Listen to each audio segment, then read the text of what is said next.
Chinese കളിപ്പാട്ടം എന്ന് Chinese വാഹനങ്ങളെ കളിയാക്കുന്നവർ തീർച്ചയായിട്ടും ഈ ഒരു വീഡിയോ മുഴുവനായിട്ടും കാണുക കേട്ടോ. ചൈനീസ് ഓട്ടോമൊബൈൽ മാനുഫാക്ചറർ ചാങ്ആൻ അവരുടെ വാഹനത്തിനെ ഒരു ടെസ്റ്റ് ചെയ്യുകയാണ് കേട്ടോ. ആ ടെസ്റ്റ് എന്താണെന്ന് പറഞ്ഞാൽ അവർ ഏറ്റവും പുതിയ വാഹനത്തിൻ്റെ മുകളിലേക്ക് ഒരു എക്സ്കവേറ്ററിനെ കയറ്റുകയാണ് കേട്ടോ. എക്സ്കവേറ്റർ എന്ന് പറഞ്ഞാൽ 7.5 ടൺ ഭാരമുള്ള ഒരു എക്സ്കവേറ്ററിനെയാണ് അതിൻ്റെ മുകളിലേക്ക് കയറ്റുന്നത്.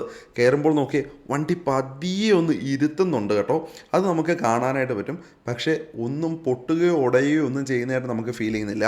ദാ എക്സ്കവേറ്റർ പൂർണ്ണമായിട്ടും ആ കാറിൻ്റെ മുകളിലേക്കായിരിക്കുകയാണ്. അതിൻ്റെ ബക്കറ്റ് അവർ ഉയർത്തിയിരിക്കുന്നു. നോക്കിയേ, ദാ 4 ഡോറും അവർ അങ്ങോട്ട് തുറന്നു വെച്ചിരിക്കാണ്ടോ. ഒന്നും സംഭവിക്കുന്നില്ല, ഒന്നും ഗ്ലാസ്സുകളോ ഒരു കാര്യങ്ങളോ ഒന്നും പൊട്ടുന്നില്ല എന്നുള്ളൊരു കാര്യം ഓർത്ത് വെക്കട്ടോ. ഞാൻ ഗ്ലാസ് പാർട്സിൻ്റെ കാര്യം എടുത്ത് പറഞ്ഞതാണ് കേട്ടോ. ദാ ഒന്നും സംഭവിച്ചിട്ടില്ല ഈ ഒരു വാഹനത്തിന്. എന്താ അല്ലേ, ഒരു കാറിന് മുകളിലാണ് ഒരു എക്സ്കവേറ്റർ നിൽക്കുന്നത്. എക്സ്കവേറ്റർ മാറ്റിയ ശേഷമുള്ള അവസ്ഥ കണ്ടു നോക്കിയേ. ചെറിയ ചെറിയ സ്ക്രാച്ചുകളും ചെറിയ വിള്ളലുകളും മറ്റുമൊക്കെ ഉള്ളൂ. എന്നിട്ട് വാഹനം എന്താ കൂളായിട്ട് ഓടിച്ചുകൊണ്ട് പോകുന്നു. ഇതേപോലെ നമ്മുടെ ഇന്ത്യയിൽ നിർമ്മിച്ച ഏതെങ്കിലും ഒരു വാഹനത്തിന് ഇതേപോലുള്ള ടെസ്റ്റ് നടത്താൻ നിങ്ങൾക്ക് ധൈര്യമുണ്ടോ? നടത്തിക്കഴിഞ്ഞാൽ ഒന്നും സംഭവിക്കില്ല എന്ന് നിങ്ങൾക്ക് ഉറപ്പുള്ള ഒരു വാഹനം താഴെ ഒന്ന് കമൻറ്റിൽ പറയുക കേട്ടോ. അപ്പോൾ ഇതേപോലുള്ള കൂടുതൽ വീഡിയോസിനായിട്ട് ചാനൽ ഫോളോ ചെയ്യാൻ മടിക്കേണ്ട മറക്കേണ്ട. Video by Dibin Surendran.